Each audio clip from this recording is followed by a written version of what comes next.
ngjall panik komplet në ekonominë botërore edhe në tregjet financiare, sidomos në stock market, në tregun e aksioneve në Amerikë.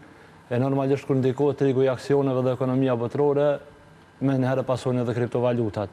Shkaku që kriptovalutat janë shumë më të manipulueshme, edhe ka paqëndrueshmëri në to, edhe ramja, po edhe ngritja njëkohësisht dallon prej stock marketit. Kësaj here, për çudi, më shumë është dëmtu stock marketi, se sa që është dëmtu tregu i kriptovalutave, mirë po në përgjithësi është shkaktari kryesor pse janë dëmtu tregjet financiare, janë tarifat, mirë po në esencë është frika që mbjell prej tarifave, për shkak që njerëzit edhe investitorët e tjerë, për shkak të frikës që mbjell për shkaku i tarifave, kanë filluar me i tërheq investimet e veta, në mënyrë që më siguru në rast ndaj krize më të madhe. Po, cilat janë kriptovalutat të cilat kanë pësuar nga këto tarifa? A i ka përfshirë të gjitha kriptovalutat, apo kemi vetëm disa prej tyre që vrejet që kanë ra? Po, në përgjithësi,